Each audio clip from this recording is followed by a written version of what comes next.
Hey guys, today we're going to be reacting to some brand new Mandela effects. If you guys don't know what Mandela effects are, they are the eerie phenomenon where people collectively misremember events, historical facts, even famous pop culture.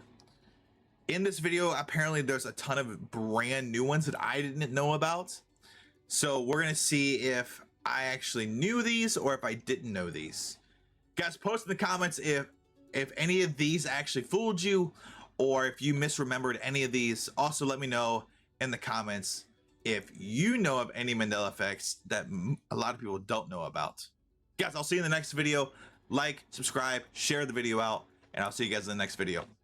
Peace. What is the highest point on Earth?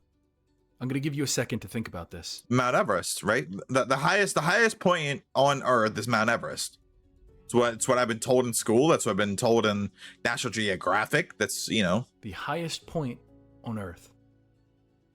I remember it being Mount Everest. Yeah. Not anymore. It turns out that's not the case anymore.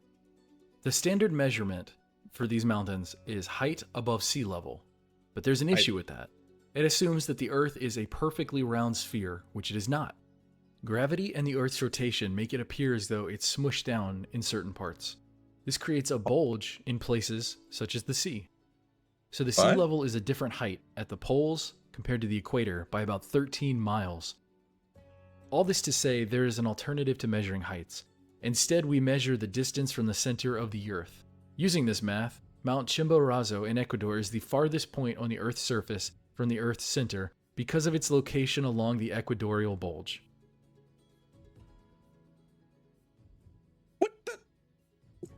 What even is Mount Chimborazo? Chimborazo? What is? Okay, so if this mountain, if this mountain is the tallest point on Earth, why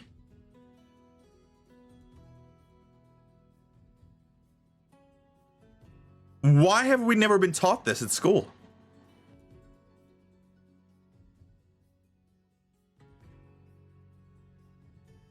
But it gets worse. Mount Everest isn't even the second highest point. At just 131 feet lower than Chimborazo in Ecuador is the Huascarán mountain in Peru, which what the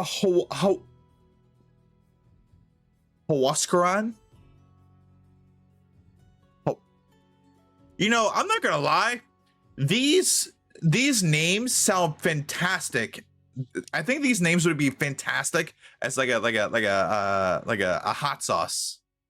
You know, like apparently, you know, Everest as a hot sauce wouldn't be the hottest. Oh no, that would be the third. That'd be the third hottest. Then you would have Huascarán.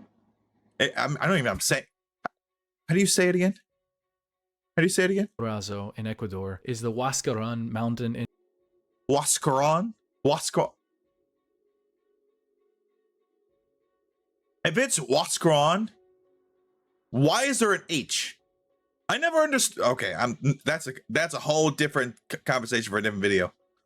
And then, you know,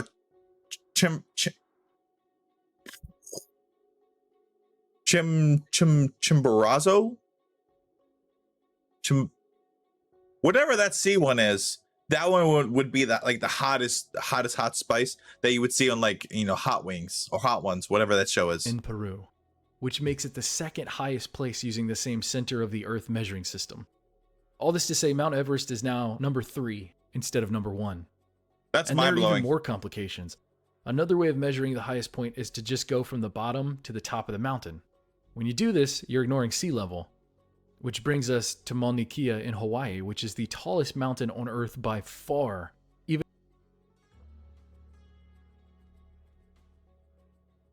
You're telling me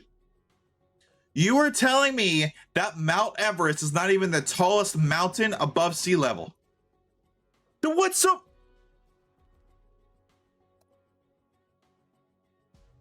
What's so significant about Mount Everest then? Is it because it's just really hard to climb and like it's so cold you literally like why do we make these movies about people climbing Mount Everest when it's not even the tallest mountain? Even though most of it is submerged. So what do you think about this? Was Mount Everest always the third highest point on the Earth? Or is this a Mandela effect? Has the science of measurement simply changed without us noticing? Or is this different than you remember?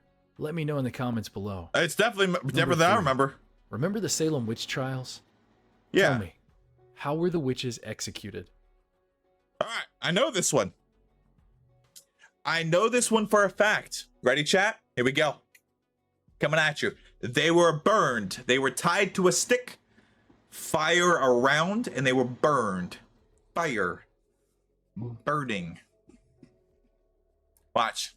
I know this one. I know this one. You can't drowned? Or nope. Was it burnt at the stake? What do you remember? Burned. Most seem to remember them being drowned or being burnt at the stake. Yeah. Not anymore. Now history tells us that it was neither of those. That they were actually hung.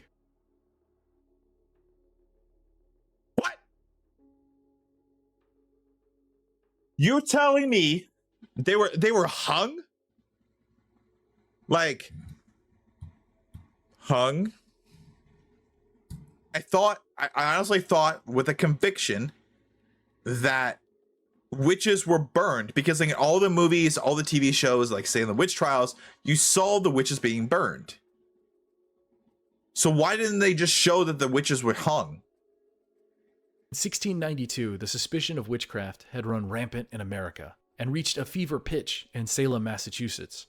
A group of young women claimed that others were practicing witchcraft, and so began the infamous Salem witch trials.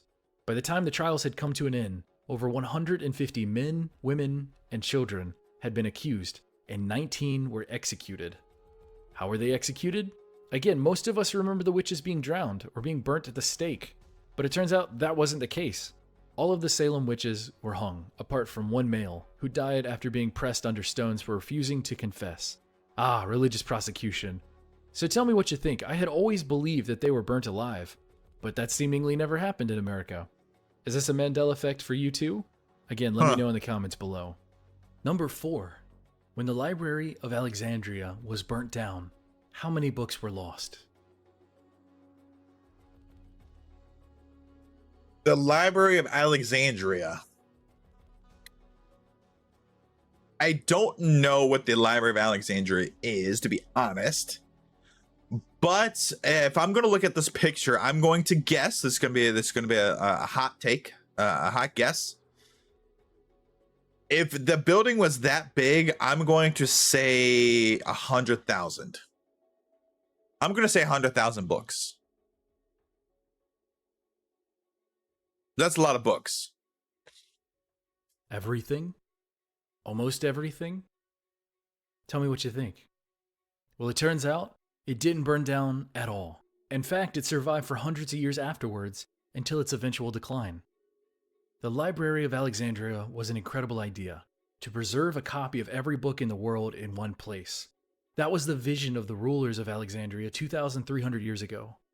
They built this massive library to house all of humanity's collective knowledge, and it attracted scholars the world over to study and contribute.